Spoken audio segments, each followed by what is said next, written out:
Il est 13 h. Bonjour à tous. Merci de votre attention. Voici les titres à la une de l'actualité ce dimanche. Le Premier ministre Patrick Achi s'est rendu hier dans la matinée dans les communes de Cocody, d'Abobo, de Yopougon et de Koumassi afin de s'imprégner de la mise en œuvre des opérations de vaccination contre la Covid-19. Patrick Achi s'est félicité des importants moyens techniques et humains débloqués par le chef de l'État pour faire face à la Covid-19. Lutte contre la maladie à virus Ebola, le ministre de la Santé, de l'Hygiène publique et de la couverture maladie universelle et le ministre de l'Intérieur et de la Sécurité sensibilisent le corps préfectoral et les élus de la ville de Ouaninou. Ils ont invité les populations au respect des mesures arrêtées par le gouvernement dans le cadre du plan de riposte contre cette maladie. Dans l'actualité internationale en Afghanistan, Reporters sans frontières a demandé hier samedi au président américain Joe Biden un plan spécial pour l'évacuation des journalistes afghans. Leur vie serait en danger depuis la prise du pouvoir par les talibans.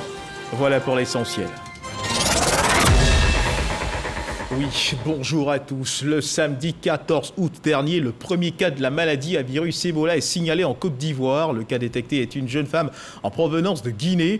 Dès confirmation de ce cas, la patiente est isolée et prise en charge au centre de traitement des maladies hautement épidémiques du CHU de Treichville.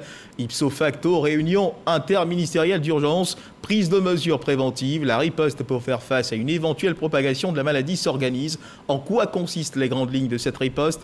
Quels sont les défis à relever pour mener à bien l'offensive contre la maladie? Pour avoir réponse à ces questions, nous recevons ce 13 h notre invité de ce dimanche, le professeur Joseph Beignet-Bivreau, directeur général de l'INHP, de l'Institut national d'hygiène publique. Bonjour professeur et merci d'être avec nous sur ce plateau. Bonjour monsieur Herman Guivet. Alors professeur, à côté des questions susmentionnées, d'autres questions périphériques au sujet seront bien sûr abordées et ce sera avec vous dans une demi-heure. Pour l'instant, ce qu'il faut savoir, c'est qu'il faut continuer de redoubler de vigilance. La Covid-19 est encore présente en Côte d'Ivoire. Les grands axes de cette lutte sont sensibilisation et surtout vaccination.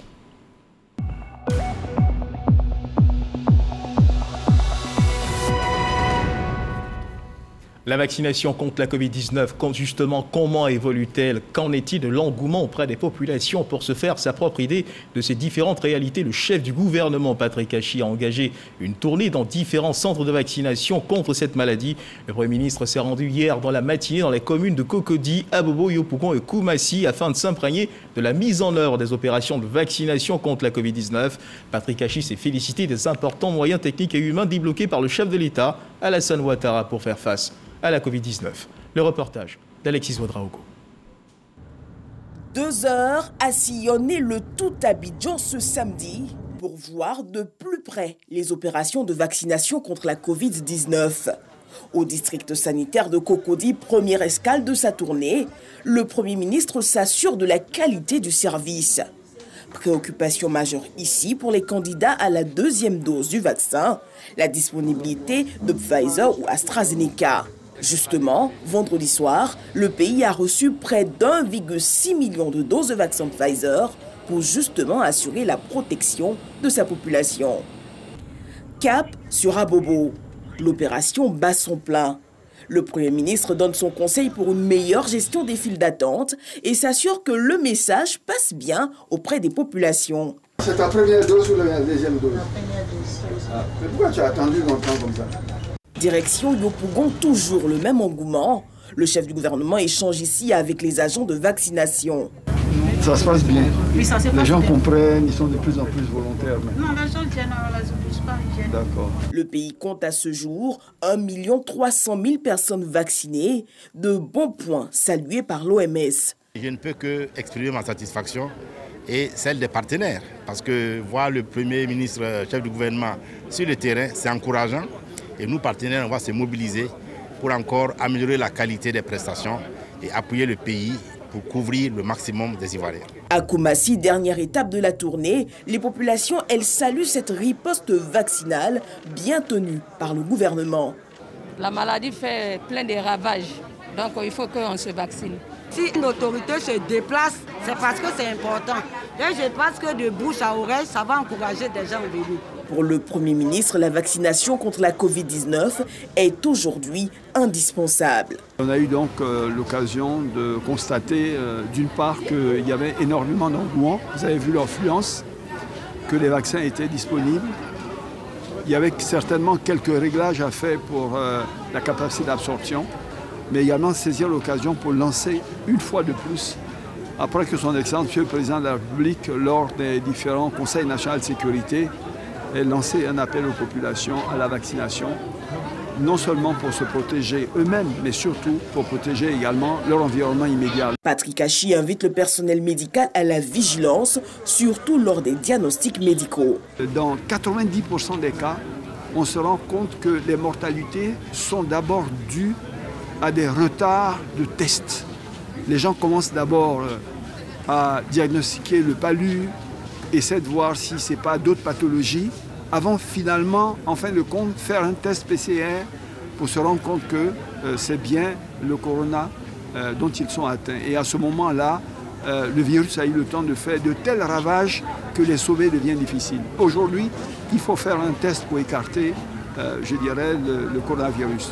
Et pour des dépistages plus rapides, à côté des tests PCR, le gouvernement vient de commander des tests antigéniques pour des diagnostics plus rapides pour les centres de santé. L'appel est donc lancé, les agents de vaccination, eux, bien prêts à vider leurs seringues. Et on vient de le voir, le chef du gouvernement sur le terrain. Et pour renforcer le champ de lutte contre la Covid-19, la Côte d'Ivoire a accueilli sur son sol de nouvelles doses de vaccins de type Pfizer. 1 500 000 doses de vaccins Pfizer précisément. C'était le vendredi 20 août dernier à l'aéroport international d'Abidjan. Il s'agit cette fois d'un don du gouvernement américain et de l'initiative COVAX. Salima Toudia.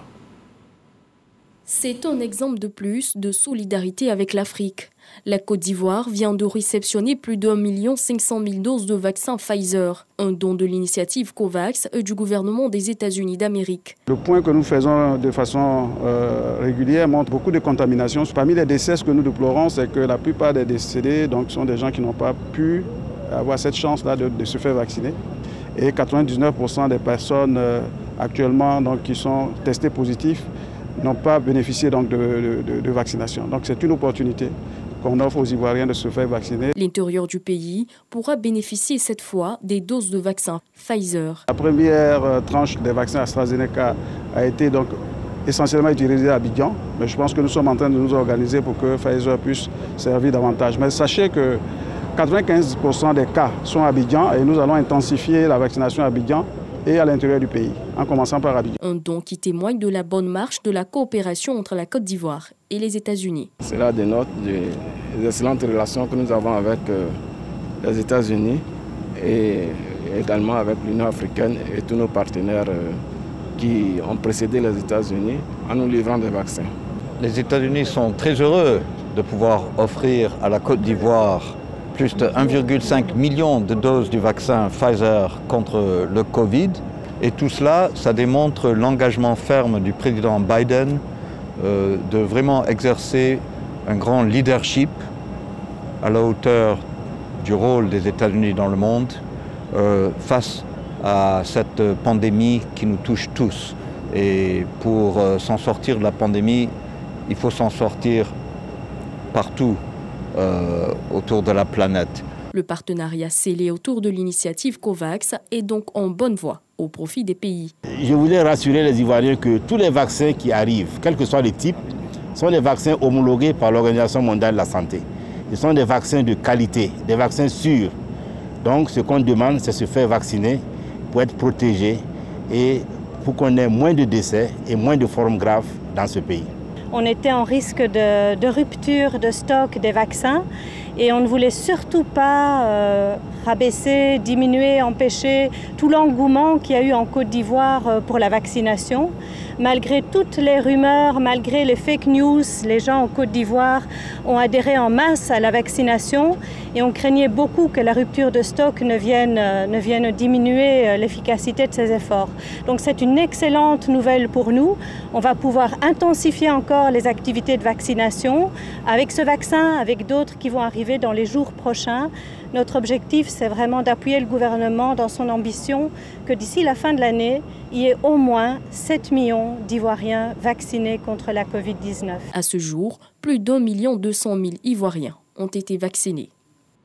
Les vaccins sont présents, mais il faut redoubler de vigilance. Chaque jour, de nouveaux cas de contamination sont enregistrés. Le ministère de la Santé et de l'Hygiène publique de la couverture maladie universelle a enregistré hier samedi 21 août 2021 209 nouveaux cas de Covid-19 sur 4495 échantillons prélevés, soit 4,6% de cas positifs, 208 guéris et 9 décès. À la date du 21 août 2021, la Côte d'Ivoire, notre pays, compte donc 53 456 cas confirmés, dont 52 206 personnes guéries, 389 décès et 861 cas actifs.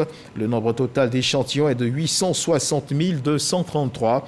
Le 20 août, 4 930 doses de vaccins contre la Covid-19 ont été administrées, soit un total d'1 268 988 doses administrées. Le ministre de la Santé et de l'Hygiène publique de la couverture maladie universelle invite toutes les personnes de plus de 18 ans à se faire vacciner dans les centres de vaccination. La vaccination contre la Covid-19, qui, rappelons-le, est gratuite et volontaire. D'autres combats sont engagés sur d'autres terrains, entre autres combats, le désenclavement de certaines régions, comme la région du Folon. Lancés depuis plus d'un an, les travaux de bitumage des axes Odiéné-Minignan, frontière de la Guinée, Odiéné-Samatigila, Tienko, frontière du Mali, avancent. 2 projets de plus de 200 milliards de francs CFA, cofinancés par l'État de Côte d'Ivoire et la Banque mondiale, qui visent à désenclaver la région du Folon. Seulement à 25% de taux de réalisation, la circulation des personnes et des biens s'améliore, ce que nous confirme Soro Corona. Le tronçon Odiéné-Kabangoué-Tienko, frontière du Mali, long de 92 km. Un calvaire pour les usagers de cette route. Bientôt, un lointain souvenir. Quand il pleut comme ça, on ne peut pas circuler. Voilà, les voies sont complètement bouchées. Quand on quitte là-bas vers les 9h, souvent on rentre là-bas vers les 20h ou vers 21h. C'est un problème de la voie, quoi. La voie est trop gâtée. Lorsque vous devez prendre cette route entre Odiéné et frontière du Mali, vous pouvez faire 2 jours sur la route et vous perdez en économie. La grue en pleine activité sur l'as Odiéné-Samatigila-Tienko, frontière du Mali, long de 120 km. Cette machine s'active pour couler le béton des dallots. Ainsi, les travaux de bitumage des as Odiéné-Samatigila-Tienko, frontière du Mali, Odiéné-Minignan, frontière de la Guinée, sont lancés.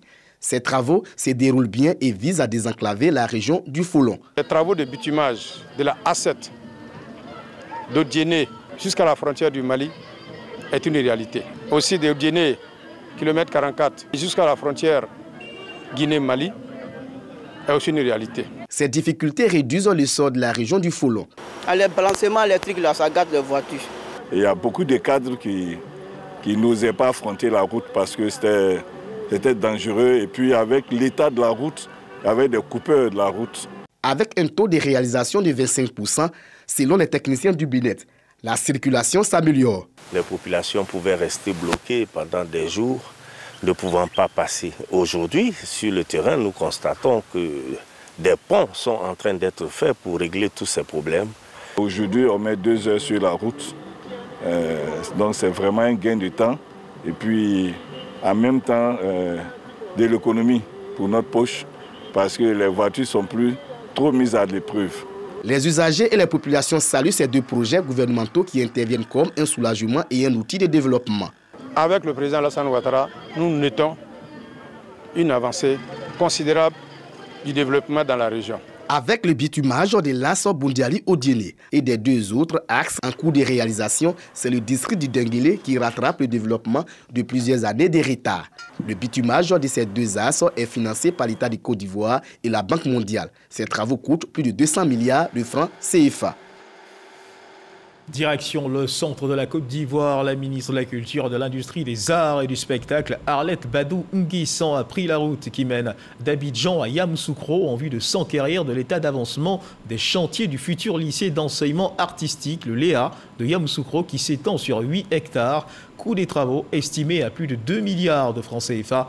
La construction de cette école vise à accroître la capacité d'accueil et à prioriser l'accessibilité des écoles artistiques et culturelles dans toutes les régions du pays. Jean-Marc Djedji. L'État de Côte d'Ivoire contribue depuis 30 ans à la formation des artistes et opérateurs du secteur des arts et de la culture. Depuis 1991, les 7 écoles supérieures regroupées au sein de l'Institut national supérieur des arts et de l'action culturelle, INSAC, centralisent leurs activités à Abidjan, une des réalités à laquelle sont confrontés les formateurs. À l'INSAC, au départ, c'était 500 apprenants. Et aujourd'hui, nous sommes à 6000 étudiants à l'INSAC. La Côte d'Ivoire regorge de talents. Et nous sommes à la DEFAC, nous voyons que, à cause de la faiblesse de la capacité d'accueil, beaucoup d'enfants pétris de talent restent sur le carreau. Un besoin que le gouvernement veut satisfaire par la construction d'édifices de formation à l'intérieur du pays. Un lycée d'enseignement artistique est justement en cours de réalisation sur un terrain de 8 hectares au quartier Morofé de Yamoussoukro. La ministre de la Culture et de l'Industrie des Arts et du Spectacle, Arlette Badoun-Guessan, constate l'état d'avancement des travaux. Déjà à 25% de taux d'exécution, la ministre se veut confiante pour l'avenir. Nous sommes passés du ministère de la Culture et de la Francophonie à ministère de la Culture et de l'Industrie des Arts et du Spectacle. Nous ne pouvons pas parler d'industrie des arts et du spectacle sans parler de professionnalisation. C'est vrai que nous avons l'INSAC au niveau d'Abidjan, mais l'INSAC ne peut plus contenir le flot d'élèves, d'étudiants qui ont à cœur de se former pour devenir des professionnels. Nous commençons déjà par le LEA de Yamoussoukro, le lycée d'enseignement artistique, mais nous allons continuer. Le projet de construction du lycée d'enseignement artistique de Yamoussoukro est estimé à plus de 2 milliards de francs CFA. Le nouvel établissement aura une capacité d'accueil de 800 élèves et de 11 bâtiments pour les activités artistiques et administratives. On reste dans les sillons de la culture pour parler de cette actualité en rapport avec l'association ivoirienne de danse, en abrégé Accordance, qui a fait sa rentrée culturelle. Une opportunité pour le bureau exécutif de cette association de faire le bilan de ses activités pour ce qui concerne l'année écoulée, puis faire part de ses projets. Noël Daniogo, Sidonie Davila. Les danseurs ivoiriens souhaitent être reconnus et pris en compte dans les projets artistiques et culturels en Côte d'Ivoire. Ces danseurs ivoiriens se sont retrouvés à la 2e commémoration du décès du roi du coupé-décalé Didier Arafat pour présenter les projets de la saison 2021-2022 et faire le bilan des activités de l'année écoulée. La Covid nous a fait prendre conscience du fait que vraiment on devait se mettre ensemble pour créer des projets pour que vraiment chaque danseur soit indépendant de façon sociale. Si on parle de métier, évidemment, il y a la question de la formation qui rentre en ligne de compte. Donc, cette fédération vient en fait pour pouvoir structurer le secteur de la danse. C'est le moment pour que chaque compagnie sache réellement tous les programmes que nous allons mener durant la saison, afin que chacun puisse vraiment se préparer pour candidater. L'association des danseurs ivoiriens est dénommée Accord Danse. Accord pour exprimer l'esprit de solidarité et danse qui renvoie au secteur de la danse. Cette association souhaiterait que la danse soit reconnue comme un métier. Elle entend aussi valoriser et promouvoir la danse et le talent des artistes au plan national et international. La première des choses, c'est la passion et l'amour de la chose. Parce que quand tu n'as pas l'amour de ce que tu fais, c'est pas évident. Donc c'est l'amour que tu transmets à ton public. Le public vit avec ce que tu ressens. Je félicite aussi tous les membres de cette fédération qui luttent même jusqu'à présent pour le droit des artistes. Parce que remarquez qu'en Côte d'Ivoire, les droits des artistes ne sont pas respectés, surtout des danseurs. On minimise pas mal des danseurs. 54 compagnies de danse professionnelles se retrouvent dans cette association pour organiser les soirées chorégraphiques d'Abidjan et la Semaine nationale de la danse dans les mois à venir. Et loin de l'expression des tambours, les membres des clubs et associations pour l'UNESCO sont formés dans l'objectif de pouvoir contribuer à l'éducation, au développement durable ainsi qu'à la culture de la paix en Côte d'Ivoire. Formation délivrée par la Fédération ivoirienne des associations et clubs pour l'UNESCO. C'était à l'hôtel du district dans la commune du Plateau. Jenny Babini, Jean-Marc Djoji.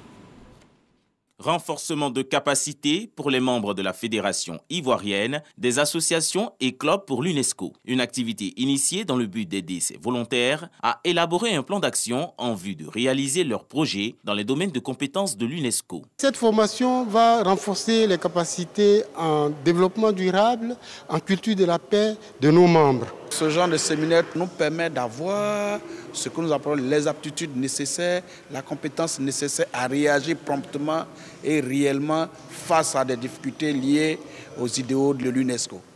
Outiller ses partenaires pour éradiquer la pauvreté et contribuer au développement durable est l'une des missions que s'est assignée l'UNESCO. Il est important que tout le monde soit pleinement informé de ce que sont l'agenda 2030, les 17 objectifs du développement durable, de savoir que nous sommes engagés, là nous parlons plutôt d'éducation, qu'il existe des programmes d'éducation au développement durable, que l'objectif du développement durable sur l'éducation, c'est l'objectif 4, et que nous formulons le souhait d'une éducation inclusive, de qualité. Cette série de rencontres de la FIACU va s'étendre sur 3 mois. La fédération revendique environ 121 membres. En religion, ce jubilé d'émeraude pour Monseigneur Marie-Daniel Dadier, archevêque métropolitain de la ville de Korogo. 40 années de sacerdoce au service de l'Église. Il a été célébré par ses enfants spirituels, amis et co-religionnaires. C'était à la paroisse Saint-Pierre et Saint-Paul de Divaux, en présence de nombreux fidèles chrétiens et du ministre de l'Environnement, Jean-Luc Assy, qui représentait le chef du gouvernement, Patrick Hachi. Franck Quadio. 40 années, voire plus, de ministère sacerdotal. Un jubilé d'émeraude pour Monseigneur Marie-Daniel Dadier, archevêque émérite de Korogo. La paroisse Saint-Pierre et Saint-Paul de Divaux, terre de naissance, consacre l'événement. Des chants d'allégresse à raison, Monseigneur Marie-Daniel Dadier est un soldat accompli de l'évangile christique. Comme prêtre, d'Adjamé à Tekoubé en 70, de 70 à 98, puis comme évêque à Korogo, de 98 à 2001, et enfin archevêque métropolitain jusqu'en 2017. La paix aura été son seul maître mot, le sens d'ailleurs qu'il donne à cette célébration. 40 ans de vie sacerdotale, il était bon de se retrouver avec les parents, de se retrouver avec les parents adoptifs, de se retrouver avec les amis pour dire merci à Dieu pour le don qu'il m'a donné. Le don qu'il m'a donné, c'est qu'il a fait de moi son prêtre. Homme de paix qui allie l'acte à la parole, l'homélie ce jour et le chapelet de témoignages à lui consacrer le démontrent bien. Ils sont venus de tous horizons se réjouir auprès de l'homme de Dieu. On retient de lui quelqu'un qui unit les gens et donc qui parle toujours de paix. C'est un rassembleur, il sait communiquer sa chaleur aux gens, mais il aime aussi dire la vérité quand il le faut. Au nombre de nombreuses personnalités, le Premier ministre Patrick Hachi, représenté par le ministre de l'Environnement Jean-Luc Assy, qui a traduit la reconnaissance de l'État pour l'œuvre inlassable de Monseigneur Dadier en faveur de la paix partout où il est passé. J'ai été très heureux donc, de le connaître véritablement, de le toucher, parce que j'estime qu'un homme de Dieu, c'est celui donc, qui apporte donc, la joie dans les cœurs des gens, celui qui donne la grâce aux gens, aux personnes désespérées. Monseigneur Marie-Daniel Dadier, toujours sur la brèche. Rappelons que de 2017 à 2021, il a séjourné en Europe pour raison médicale après rénonciation à sa charge épiscopale. Mais depuis juillet 2021, il est de retour et en pleine santé dans son diocèse d'origine, celui d'Abidjan, là où tout a commencé. Toujours en religion, le ministre de l'Enseignement supérieur de la Recherche scientifique, Adama Diawara, a rencontré le collectif des serviteurs de Dieu à la place Figayo dans la commune de Yopougon. Rencontre souhaitée par les hommes de Dieu, occasion pour eux de lui exprimer leur reconnaissance pour ses actions sociales en faveur des couches vulnérables et d'exprimer également leur solidarité au président de la République, Alassane Ouattara. Adama Diawara les a invités à être des apôtres de paix et de cohésion sociale. Le reportage de Salim Atoudia. Place Figayo Yopougon, au rythme des grands événements festifs, dont s'ensuit des sonorités variées, les populations savourent la joie d'une rencontre de reconnaissance.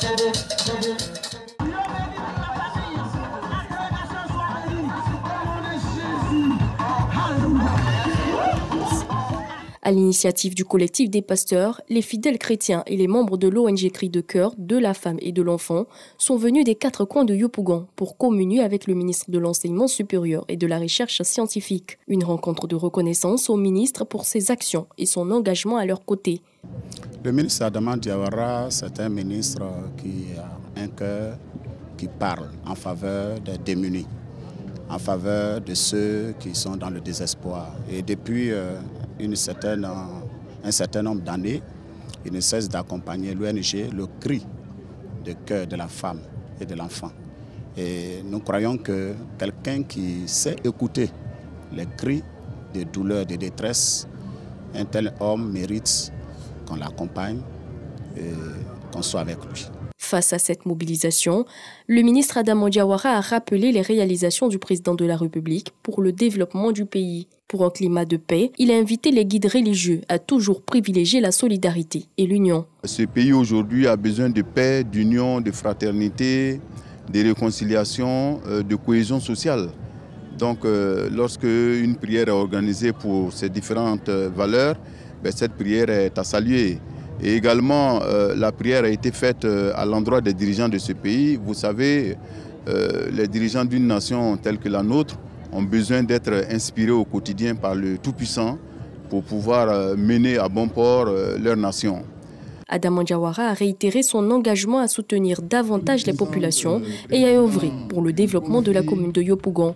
Un don de 6 millions de francs CFA a été fait au corps de Christ et aux ONG. Direction la France, en pèlerinage dans la ville de Lourdes, les pèlerins ivoiriens ont initié une messe d'action de grâce, unissant leurs voix pour rendre grâce au Seigneur par l'intercession de la Vierge Marie. Une messe pour prôner les valeurs de paix, d'amour, d'union et d'entente. Le reportage de Grace Cando, envoyé spécial à Lourdes.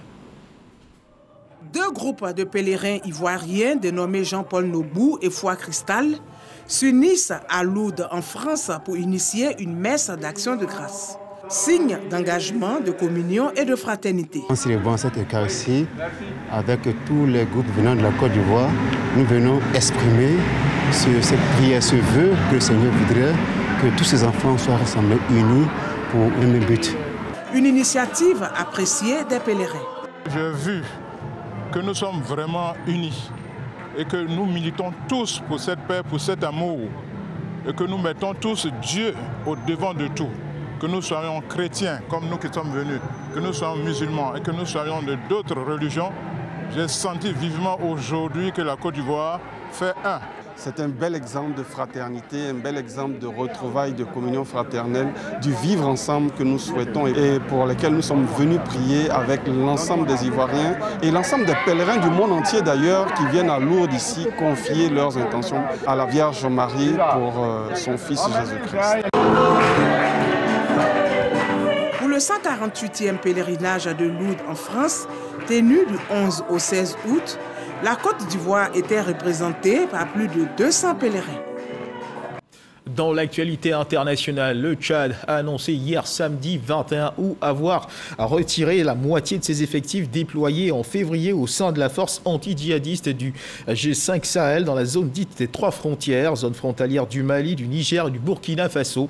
Ces soldats seront déployés dans le nord du Tchad qui fait face à plusieurs défis sécuritaires. Plusieurs colonnes de rebelles chercheraient depuis plusieurs mois à regagner la capitale. Et puis en Afghanistan, Reporters sans frontières a demandé hier samedi un plan spécial pour l'évacuation des journalistes afghans. Une demande adressée au président américain Joe Biden. Pour permettre justement à ce dispositif, Reporters sans frontières réclame en outre un report de la fin de l'opération militaire américaine en Afghanistan au-delà de la date actuellement prévue.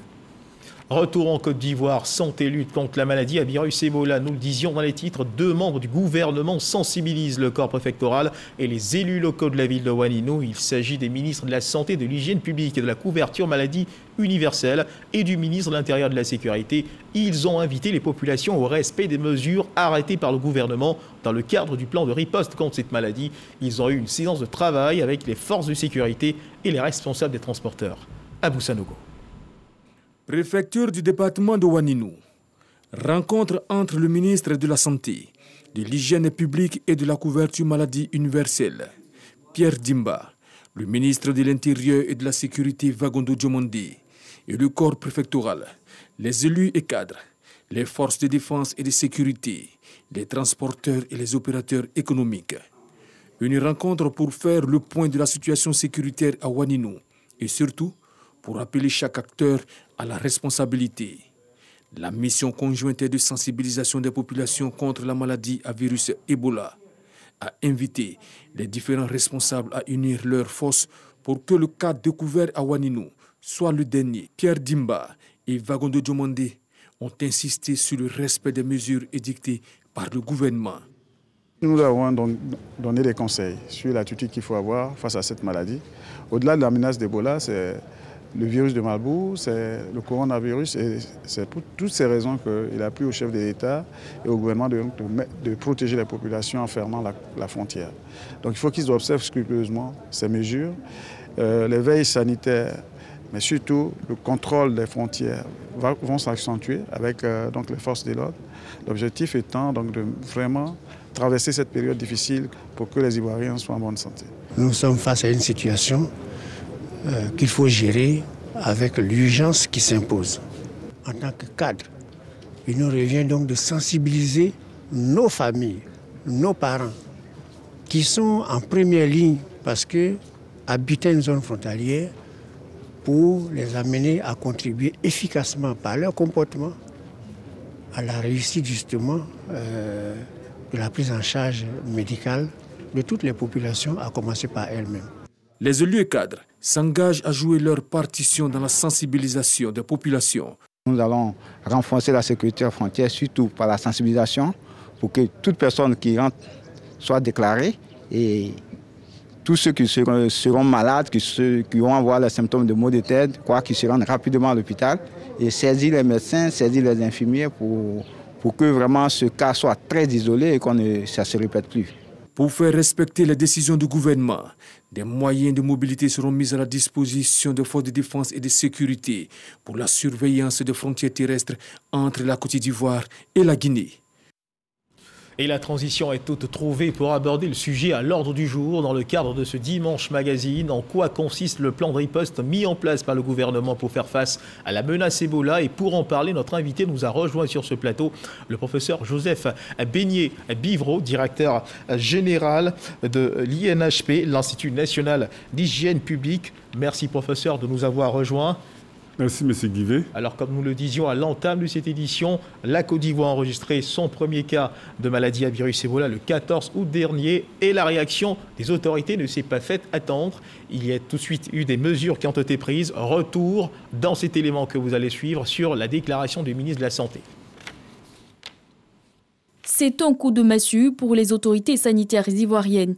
En pleine crise sanitaire de la Covid-19, où le pays enregistre une recrudescence des cas positifs, un cas de virus Ebola vient d'être détecté sur une jeune fille de 18 ans en provenance de la Guinée. Il s'agit d'un cas isolé et importé. La patiente est actuellement en isolement et prise en charge au centre de traitement des maladies hautement épidémiques du CHU de Treichville. La bonne nouvelle, la Côte d'Ivoire dispose de vaccins contre Ebola.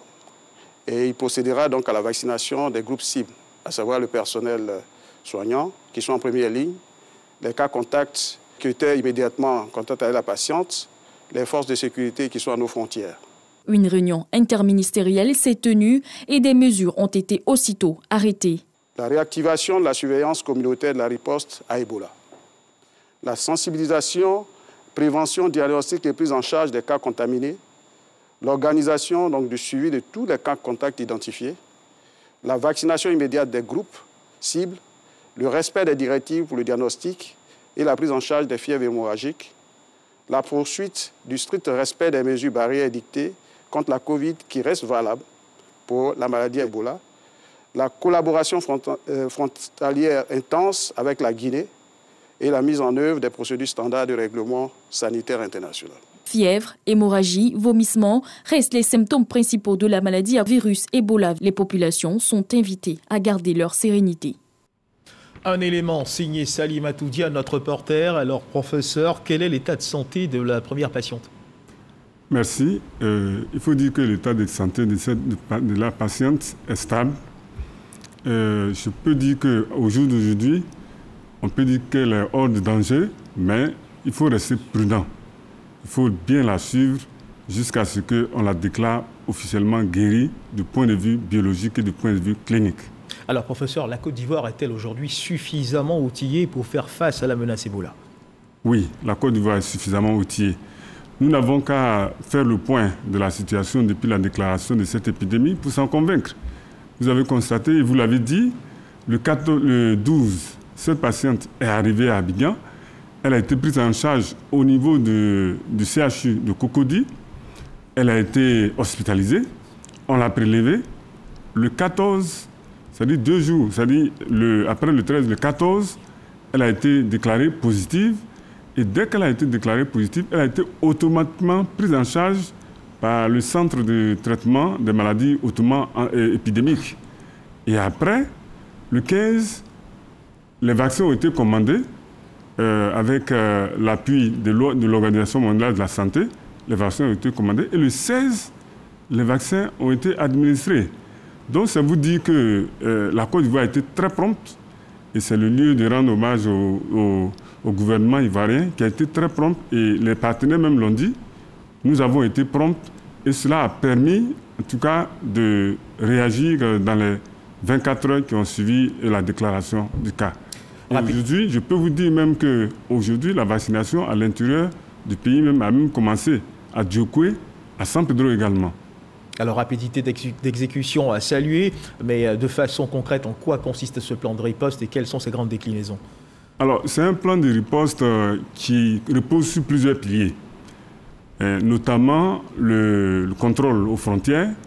Et l'élément que vous avez passé tout à l'heure montre bien que ce contrôle aux frontières-là a été renforcé par Monsieur le ministre de la Santé, de l'Hygiène publique et de la couverture maladie universelle, Monsieur Pierre Demba, qui s'est rendu sur les lieux à Ouadénou avec son homologue de la sécurité à cette date du 18 là, et ils sont allés pour sensibiliser la population, pour sensibiliser également les autorités administratives et politiques, et surtout pour donner les moyens aux autorités pour pouvoir renforcer ce contrôle au niveau des frontières.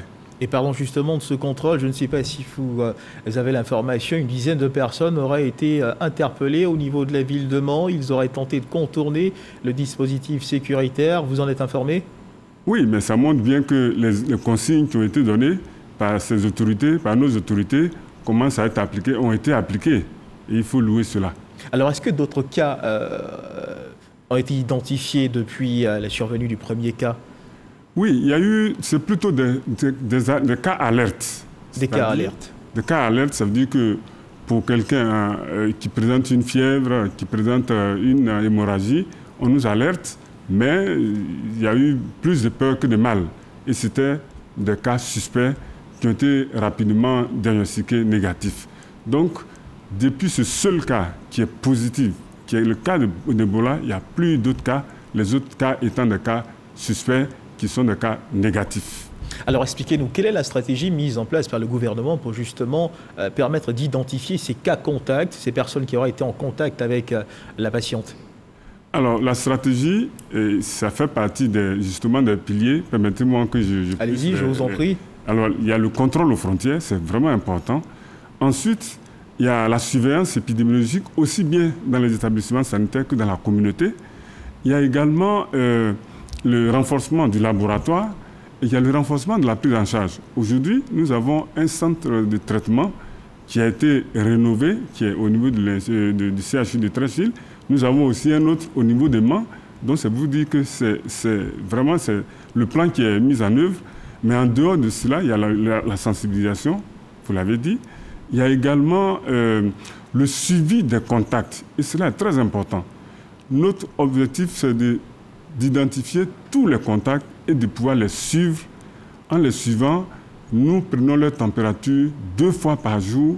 Nous voyons leur état de santé. Et je peux vous rassurer que tous ceux que nous avons suivis jusqu'ici, leur état de santé est bon.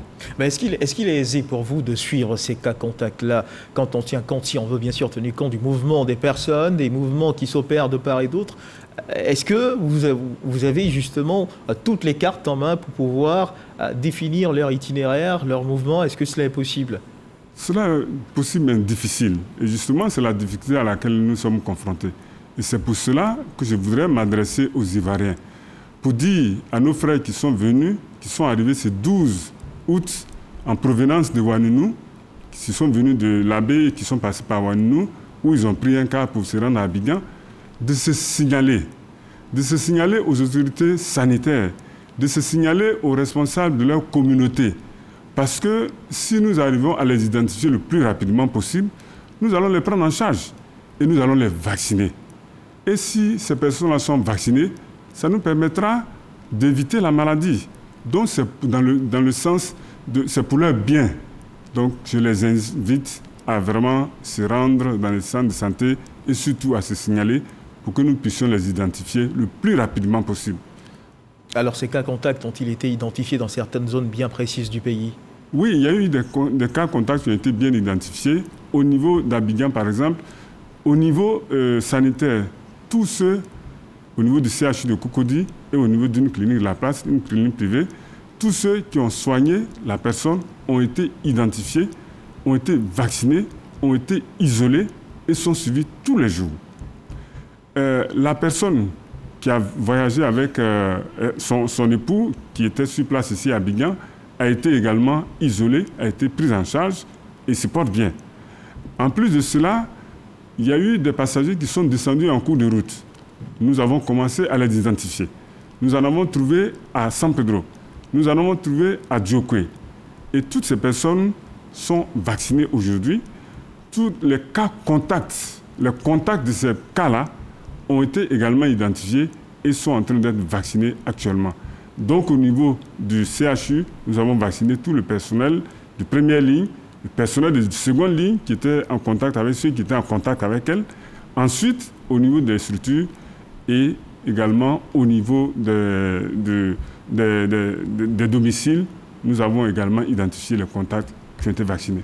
On peut donc dormir tranquille et ne s'inquiéter de rien. Le dispositif mis en place rassure? Le dispositif mis en place rassure. Mais il faut tout le temps et à tout moment être vigilant.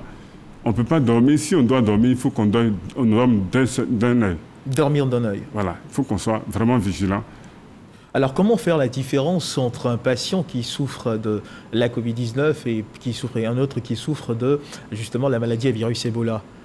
Alors la grande différence du point de vue clinique, d'abord du point de vue de la contamination, la transmission d'Ebola est essentiellement par le contact. Donc c'est une maladie contagieuse. La transmission au niveau du Covid-19 est une transmission aérienne. C'est vrai qu'elle a un autre pendant de contact. Alors, les signes, généralement la fièvre se retrouve dans les deux cas, mais au niveau d'Ebola, on a les signes digestifs, diarrhée, vomissement, qui sont des signes qui doivent vraiment alerter, mais surtout, à la phase d'état, on a les hémorragies. La personne peut saigner du nez, elle peut saigner de la bouche, elle peut saigner au niveau de l'anus.